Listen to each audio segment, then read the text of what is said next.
Hey guys, welcome to an interview with the guys behind the Bolted podcast. We have Raphie Cantor and Ben Stein. How are you guys doing today? Doing all right. Thanks for having Doing us great. on. Yeah. Thank you. Doing great. They have the Bolted podcast, which is coming out with 4 more episodes into April every Tuesday. What was your guys' inspiration, I guess, behind doing this series? Yeah, so there was a few things that were happening in 2019 when we first started working on this. So the first thing was that I was unemployed. The second thing was that I was born and raised in San Diego, but I've lived in Los Angeles since 2013. I moved here to go to USC and stuck around. The other thing that happened was I went to my first LA Chargers game after having been to many San Diego Chargers games when I was growing up. And that experience was super interesting and weird and a lot of different emotions for me. And then the third thing that happened was I was reading a book. I was working on a TV show at a time up in Canada, and I'd been given a book by one of my coworkers there called Boomtown by Sam Anderson. And it's about the history of Oklahoma City and also this one specific season of the Oklahoma City Thunder, the year after they traded James Harden. And I remember going to that game and having a lot of time on my hands at the time, and thinking there's a story just like this, but for San Diego, Los Angeles, and the Chargers. These two cities, which are obviously linked by geography, but are now linked by this franchise in a really meaningful way. And the relationship that has kind of always existed between these two cities historically, it was now kind of being replicated physically with this football team. And so that was the kind of starting point that I went into it with. And that's when I called up Ben, who, never hesitated for a second about joining me on this. And we've been going for 15 months. Wow. So you guys have been working on it for a long time. Yeah, Ben, what were your thoughts on kind of going into working on this project? So I, right before Rafe, a few months before Rafe had hit me up to do this, I had graduated from San Jose State from their journalism department. And so I was starting my career trying to start my career in sports journalism. And Rafe had this idea. He came and talked to me about it. And like he said, never hesitated. This was immediately I knew that this was something that was able to be done and done well. Like Rafe said, I grew up a Chargers fan for my entire life, and just loved the team and knew that there was more to this than we generally talked about, or like the mainstream most people are talking about. And once Rafe pitched the idea, it was just there was no doubt about it that we could do this. And you guys are originally from San Diego, right? Yeah. But Right. Ben and Yeah. I went to preschool together in San Diego. So we've known each Nice. other for a very long time.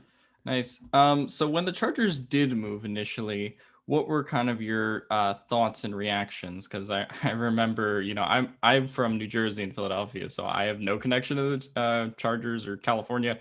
It makes it really confusing why I'm a Chargers fan anyway.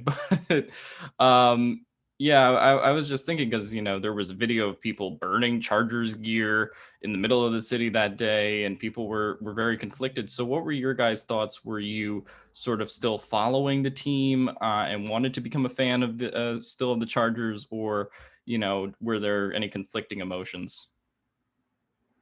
Ben, you want to take that first? Sure. So at least for me, it was a ton of conflicting emotions.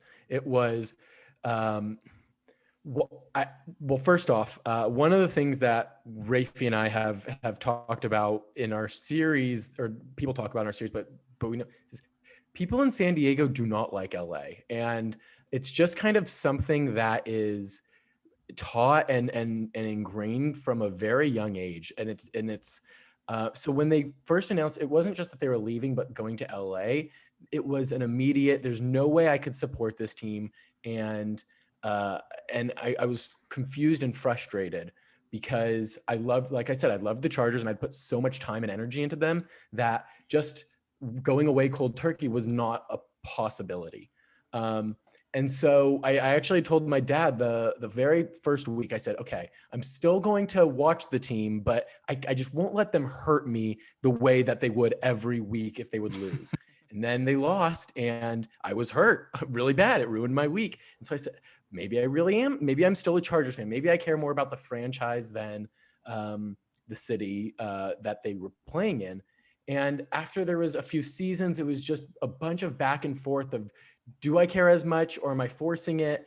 And, at the end of the day, I clearly care about the franchise a ton because we just put 15 months into making a podcast, and I wouldn't have done this if it was a story that we didn't care, I didn't have a ton of emotion towards.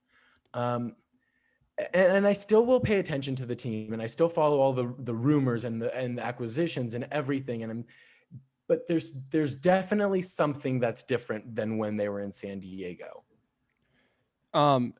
Speaking for myself, when they first announced that they were moving, I felt very caught in the middle because, like I said, grew up in San Diego, born and raised there, but I have lived in Los Angeles since 2013. So when they moved here in 2017, there was this thought initially that, okay, it's like, my team is coming to LA and I live in LA and now my team's going to be in the city where I live. And I thought that eventually like that feeling was gonna, take over and I was gonna feel this like really strong connection to the LA Chargers. And honestly, it just never developed for me.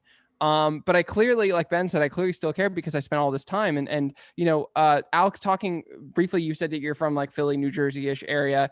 And the one of the things that I think we've been discovering as we've been talking about the show, where we've had quite a few people reach out to us who do not follow the Chargers in any respect, are not fans of any, of the Chargers in any form.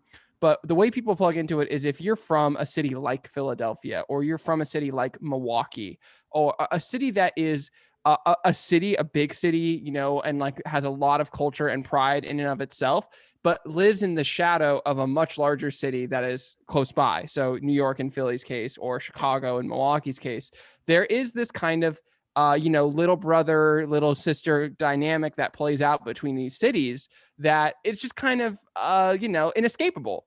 And I think that for us, that was where we got this kind of universal phenomenon that people could plug into this story, and where I found a lot of the interesting between the line stuff to be. So in terms of the team now, I definitely, like Ben said, I still follow the team. I still have like Bleacher Report, all the apps open and stuff like that. Like I still get the alerts and all that stuff. My curiosity in the franchise is a lot less emotional and much more scientific. I think that the team is a fascinating team, and the whole, LA is a fascinating experiment, and I'm looking forward to following them and seeing where it goes. Right. You guys talked about kind of the cultural differences, right? Being that LA is this kind of big brother, San Diego is this kind of little brother. Were there any other cultural, other kinds of differences that you noticed while making this documentary, or just in your life between San Diego and LA, that made this move for some people to be like a bridge too far? I think just going back to what Ben was talking about, growing up in San Diego and not liking Los Angeles had nothing to do with the Chargers for our entire childhood because they were in San Diego. And so I think it was this feeling that, San Diego loves to pride itself and define itself on being not Los Angeles.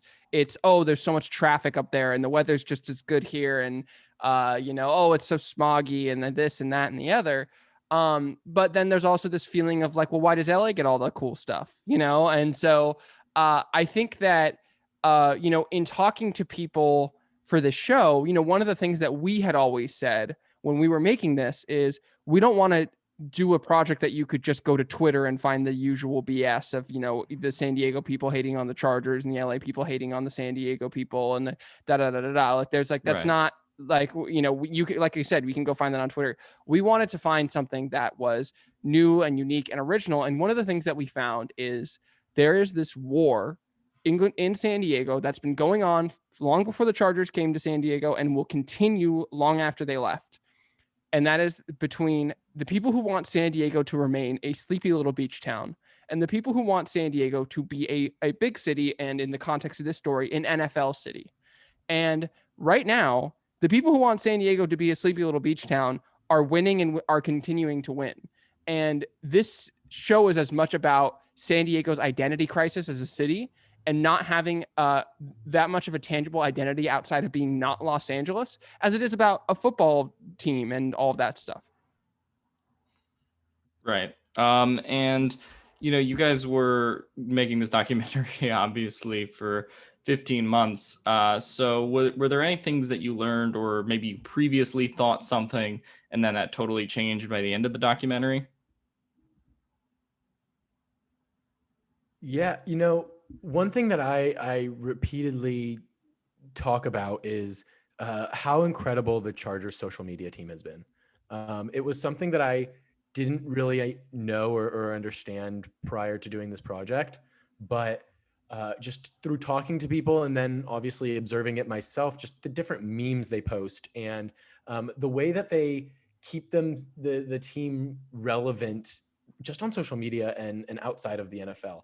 Right. One thing that we kind of talk about and have learned is that when the Chargers first moved up to LA, they kind of they tried to do some things that they had done in San Diego, and they just tried to continue to. They didn't rebrand. They tried to be the same team, and they after a couple of years they looked back and realized it wasn't working how they had expected it to, and they tried to change just things on their end out just multiple different things, but specifically in this era they're having the players playing on Twitch and on Call of Duty and Madden, and they're trying to engage fans in ways outside of football. One thing that we've learned is that you're not going to, and most sports fans know this, you're not going to convert somebody who's been a Patriots fan for 20 years now that the Chargers are finally in LA in their city. If you've been a Vikings fan for 25 years, you're not just all of a sudden going to root for the Chargers because they've moved to your city. You need to have a reason. And what they're trying to do now is engage the younger generation, the kids who are, Raphie has mentioned this statistic to me before, but Gen Z are much more inclined to root for individual players instead of like a team, or that's where their interests lay.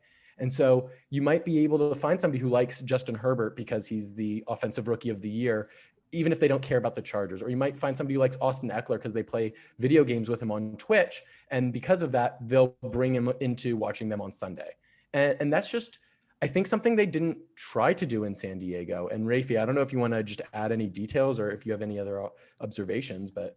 Yeah, just kind of going on the same note, I think the thing that was most surprising to me was the Chargers' long-term prospects in Los Angeles. I think when we went into the show, because I had gone to this 2019 game in I think it was week 4, it was against the Broncos, and we obviously don't need to get too far back into it because everyone remembers the stadiums were packed with away fans, and I just remember going and thinking to myself, how is this going to work? Like, how is this going to work long term? And as we dug more and more into the NFL's business model and how they're pivoting into being a more kind of nationally and internationally focused league that collectively bargains their streaming rights, their TV rights to all the different TV networks, and then split the money evenly, it provides this financial cushion and parachute that allows the teams to basically do whatever they need to do to establish themselves in different places and still remain profitable. The Chargers could have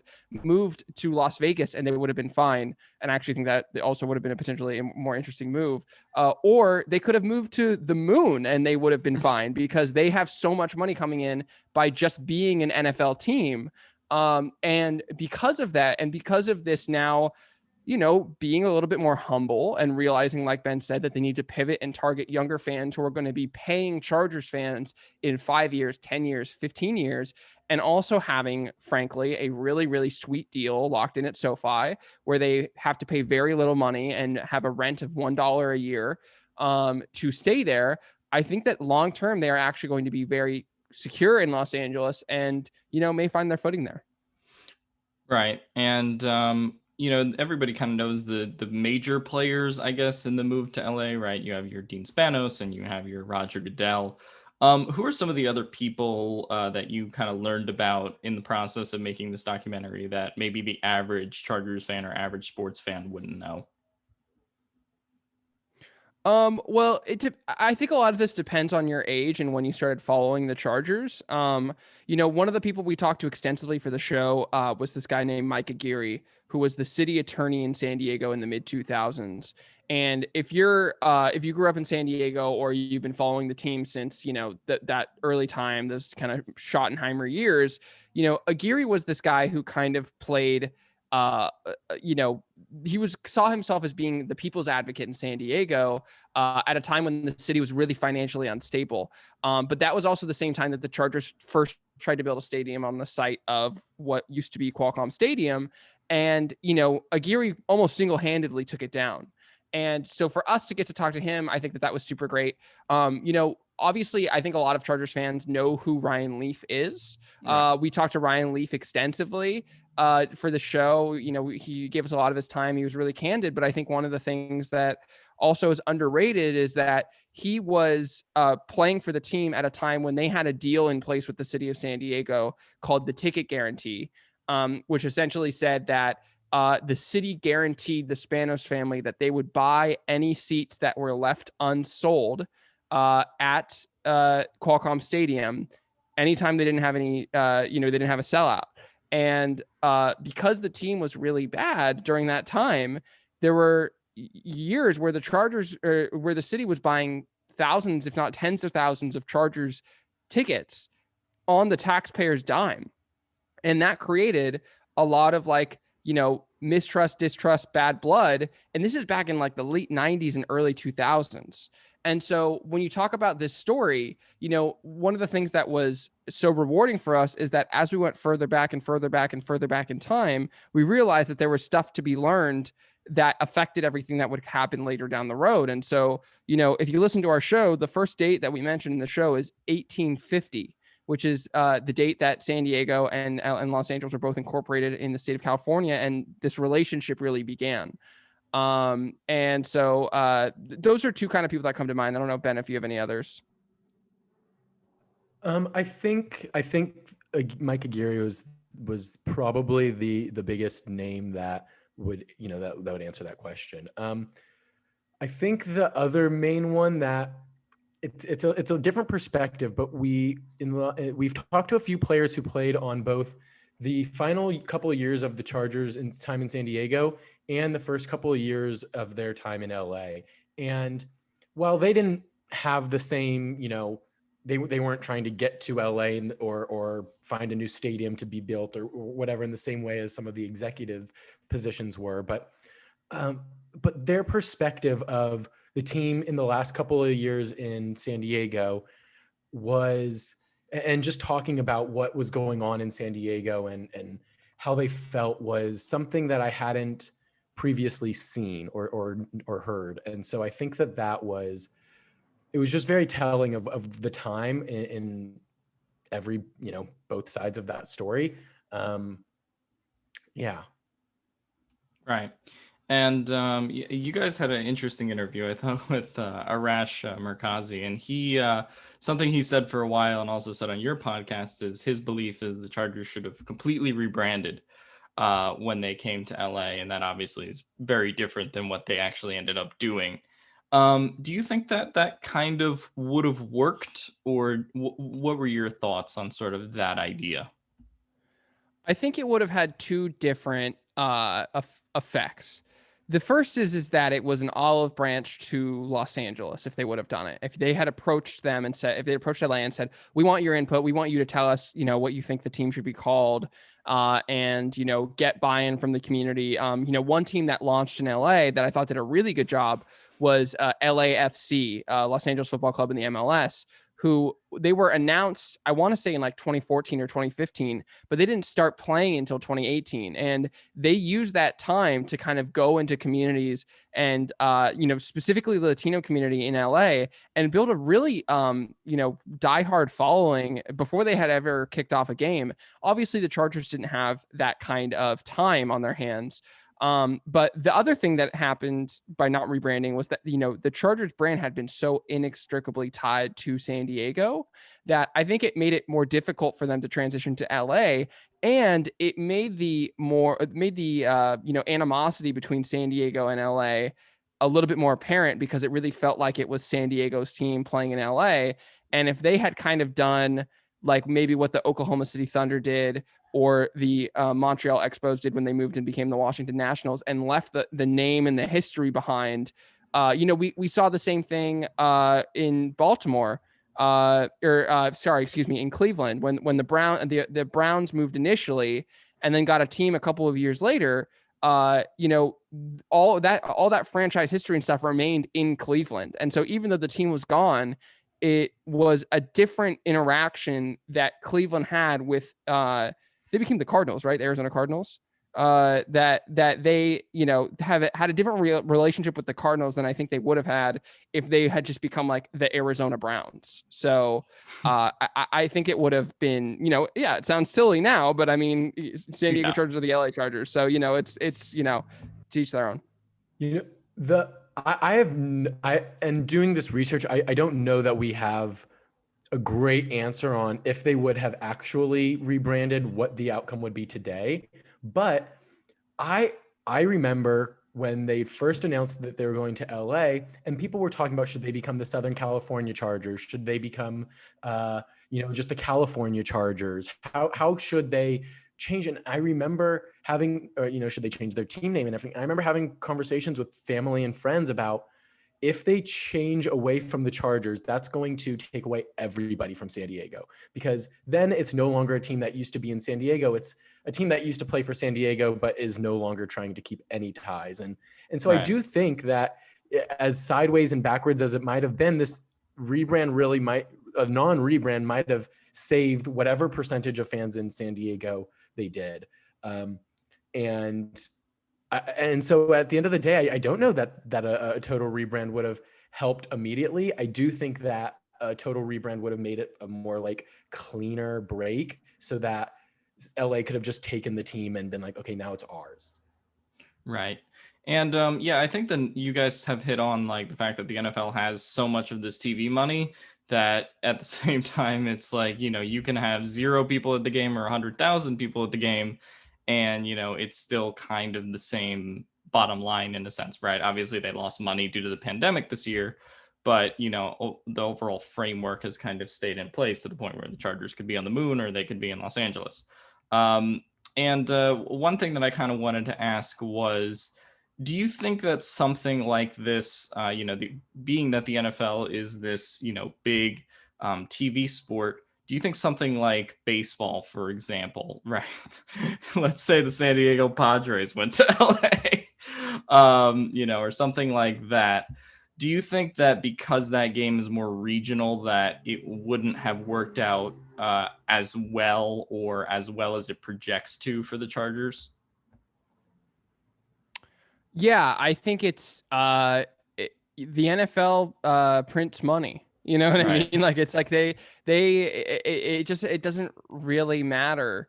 And I also think, it's hard, to use baseball as a specific example, because baseball is unfortunately declining as a sport. Right. It's a sport that I love, but, they're kind of failing to adapt to the times. I think that you could probably say the same thing about the NBA. I mean, the NBA kind of proved that by going and playing in a bubble for months on end, and it's succeeding wildly. I think that it's a trend that you're going to see, especially with streaming now, that you're going to be seeing across sports. And I'm sorry, I cannot remember the name of the league. And Ben, you might be able to help me out here, or Alex. There's the league that Johnny Manziel is playing in. That's like it's like the arena league. The fan-controlled football, I think. Yeah. Like that's the prime example of like pushing that to the nth degree, where you they don't have cities they play for. They don't do anything. It's all just about like the relationship that people have with the fans online. Like you're not going to games in person. You don't do anything. And it's a fascinating and interesting concept, and you're seeing it play out now. And on top of that, I think I shared this with Raphie when we were first kind of learning about or really researching these topics. the Premier Lacrosse League, the new professional lacrosse league, or maybe it's professional lacrosse league, whatever, is the exact same way. There's like 10 or 12 teams, and there is not one city. You're either a fan of the team for whatever reason, but there isn't any city. So it's really just testing that theory out. Right. And I'll leave you guys out on this. It's a big free agency week for the Chargers. What do you guys want them to do, I guess, in free agency, or what do you guys think they'll do? Well, I mean, obviously, I think it depends on what their draft strategy is going to be. There's, it's been said ad nauseum a bajillion times, O-line, O-line, O-line. That is the priority. Obviously, agree with that. I actually am pretty bullish on Hunter Henry as a tight end. I would love to see them try and, bring him back. I hear people talking about maybe trading for Zach Ertz. I think that that's a bad idea. I know there's also talk about potentially bringing John Johnson over from the Rams. He's familiar with Coach Staley, all that stuff. I find that to be very, very intriguing, especially with Casey Hayward gone. They're going to need some fresh juice into that secondary. So those are two interesting options for me. But I'm all eyes on the draft as well. Right. I'm gonna kind of double down on that and also say I'm really interested in the draft. I'm very interested to see where the Chargers are gonna take Justin Herbert and see how they want to build around him. I'm on the opposite spectrum of Raphie. I love offensive line. It's so obvious that just a good offensive line can just make every team a little bit better. So every little offensive line rumor, Schreff or I'm going to blank on all of the different offensive line options, but Kyle Long. Yeah. And literally any offensive line rumor I am all about. Dark horse for me also is Zach Banner because I think you can get him cheap. I'm super biased because I went to USC. I'm wearing a USC hat right now. He's someone who has a bad injury history, which I think, when it comes to the Chargers, obviously it's something that you're very, very concerned about. And it's one of the things we talk about in the show extensively is why they have such a poor injury history. So if you can get him on something like a veteran minimum, or a couple $1,000,000 and bring him in, I think that that's actually a pretty good gamble, especially if you're going to draft some talent this year as well. And you're going to get that kind of cheap, controllable talent that rookies bring. So, yeah. The other free agent that I will say, I would be very interested in the Chargers trying to acquire, going back to that social media and having a fandom outside of football. I would love to see Juju Smith come back to LA. That would be, and I don't know what Chargers fans I would love that. Right. I think I love his personality, and I would love that. He obviously, as he went to USC, fits well in LA. Right. I'm excited for free agency to see what they do. Steven has been excited for the draft for months, and has been saying O-line or bust, like many Chargers fans. Well, I'm thankful that you guys came on the show. Raphie, I'm sorry for mispronouncing your name as Raphie. It's so fine. It's not an intuitive name at all. Do not apologize. Yeah. Thanks you guys for coming on the show. You can check out the Bolted Podcast on all podcast platforms everywhere, and you can follow them at Bolted Podcast on Twitter. So go check them out. Thanks, Alex. Thanks so much. Thank you very much. This was awesome. This is great. Thanks, guys.